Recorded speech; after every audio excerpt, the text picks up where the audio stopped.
The menisci are crescent-shaped fiber cartilage cushions found in the knee joint.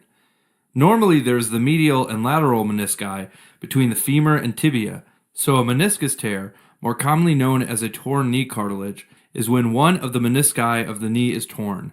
This usually occurs during a trauma during contact sports. The knee is a complex joint. Actually, it's a combination of three joints. These are the femoropatellar joints, between the femur and patella, and the two tibiofemoral joints, which are formed by the bony prominences also called the condyles of the tibia and femur. Between the femoral and tibial condyles, there are the medial and lateral menisci. The menisci act to absorb compressive force, which can reach up to 3 times the body weight while walking. In addition, the menisci have a cup-shaped surface which provides a deeper place for the condyles to fit in, improving joint stability. Next, the knee joint is supported by a number of ligaments. So within the joint space, there is the anterior cruciate ligament, or ACL, which runs from the anterior middle edge of the tibia to the lateral condyles of the femur, and the posterior cruciate ligament, or PCL, that runs from the middle posterior edge of the tibia to the medial condyle of the femur. Now outside the joint space, we've got one collateral ligament between the femur and the tibia on each side of the joint, which are the lateral collateral ligament, or LCL, and the medial collateral ligament, or MCL. The MCL is firmly attached to the medial meniscus, which makes it less mobile compared to the lateral meniscus. A meniscus tear can occur when the meniscus is violently compressed, called an acute tear, which usually occurs in young athletes. Acute tears typically occur when the knee is bent and at the same time excessively twisted, like when you're playing basketball and then you suddenly change direction, trying to cross over another player. Acute meniscus tears can also occur as part of an unhappy triad injury. This is where a lateral force to the knee, like when the knee is hit by a hockey puck, causes tears in the ACL, MCL, and one of the menisci. Now, regarding which of the menisci, it's worth mentioning that even though the classic unhappy triad consists of the ACL, MCL, and medial meniscus tears, the lateral meniscus is more commonly injured than the medial. This is because when the knee is affected by a blow from the lateral side, the lateral meniscus gets compressed between the tibia and the femur, leading to injury.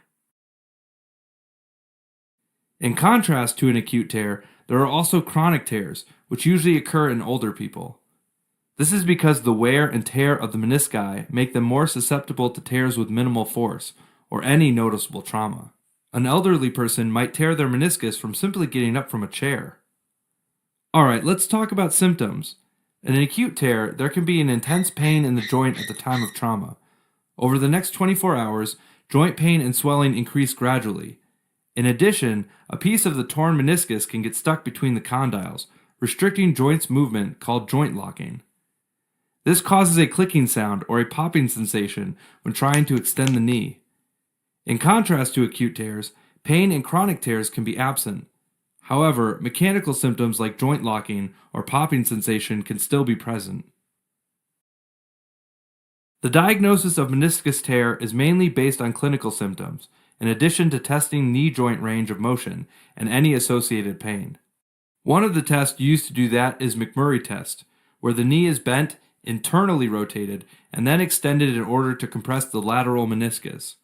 If the person feels pain while extending the knee, there's likely a lateral meniscus tear.